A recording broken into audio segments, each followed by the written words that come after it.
is just some radicals down here to crush. You're against health care? Why do you hate poor people? Why do you want old people to die? How can you be for the status quo? I mean, have you seen all the children suffering? You're against immigration reform? Why do you hate foreigners? Is it because they look different than you? Why are you a racist? Against cap and trade? Why do you want to harm the earth? Why do you want children's lungs to be filled with SUV exhaust? Why are you such a hater? I showed you last night that everything is a moral argument now. On education, it's social justice. You had a chance, they didn't. Healthcare, why do you hate the poor? It's economic justice. Global warming, it's ecological justice. Why do you hate the planet? By appealing to these two things up here, they gotcha. Make you feel bad, pull at your heartstrings. They learned their lessons in the 1960s. Why did we lose? Because of people like this. Why did they lose? Because of people like this. My grandfather. We used to go to church with our grandparents and our parents. And the man was in charge. The man was in charge. The man was respectable. He had a tie on. Oh. So if we drop the radical pose and stop dressing like hippies and we put ties on, all of a sudden we're respectable. Stop throwing bombs. Stop smoking dope. Stop picketing, shouting things. No one listens. If you do that, you become Acorn. You're out picketing and what? They learned this while they were plotting revolutions, many of them. So let me ask you this question. How many times have you plotted a revolution? How many times have you and your friends thought, hey, we should destroy America, take over? If you're like me, the answer is a big fat zero. But these people, many of them, not all of them, these people have been doing this since I was born. They've figured it out. If you want fundamental transformation, you have to reverse the roles. Look at Van Jones, militant, revolutionary, anti-capitalist, Marxist, communist.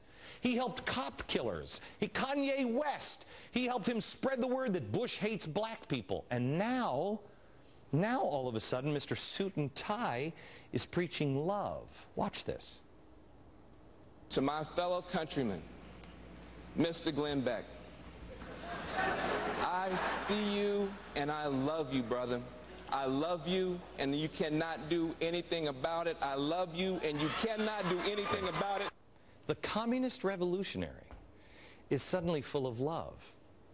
Andy Stern, who I've never talked to before, I showed you this last week, sends me this little love note. Sorry about that, Ed. It's like, you don't know what it's like to run a camera with this guy. Sends me this little love note. Hey, Glenn. Since you commented on the purple tie the president's wear, it's really been hard to find. And he sends me a little gift. How very nice. Well, they're the man. They're the voice of reason now. Meanwhile, in just today's news, Cokie Roberts said, I was a terrorist. The director of the Titanic, I don't know if you saw it on the front page of the Drudge Report, said I was, and excuse this, an effing a-hole and a poison to society. I'm going to get to those later, but I want you to know that's not just about me. That's not about me.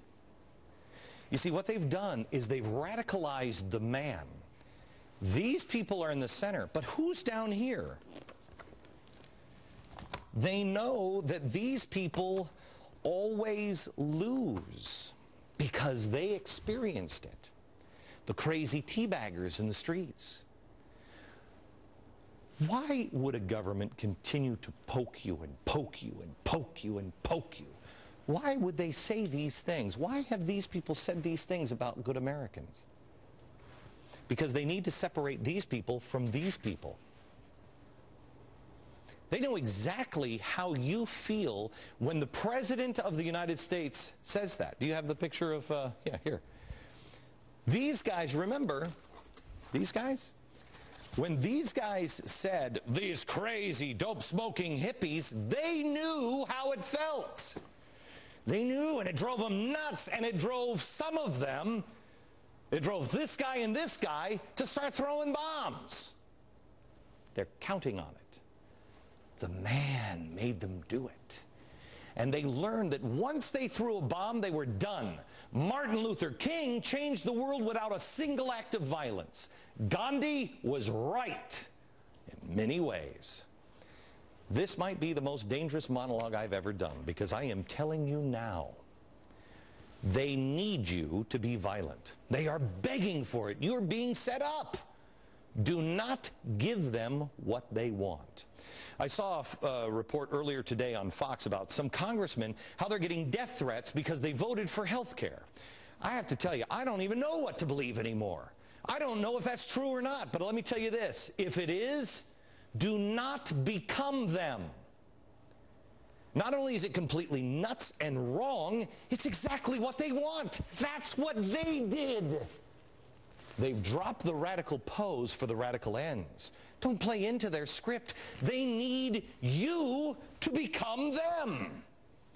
That's who they were in the 1960s, and they know how the game ends. I know it is extremely frustrating right now, and these people are doubling down, but do not give them what they want. Remain who you've always been, a decent, religious, and moral people. Do not pick anything up except your religious scriptures. I know people don't say this on television, but it's damn well time people do. Our country is in real trouble. Radicals are poking and prodding. You get down on your knees and pray. You beg for forgiveness for our arrogance, for how we've disregarded our freedoms, and you pray for the finger of God. I have told you before, expect miracles in our lifetime. I am telling you, you will see them. There are tough times ahead, but the only weapon in our arsenal we need is God. Beg him for help and guidance. He will take care of everything else.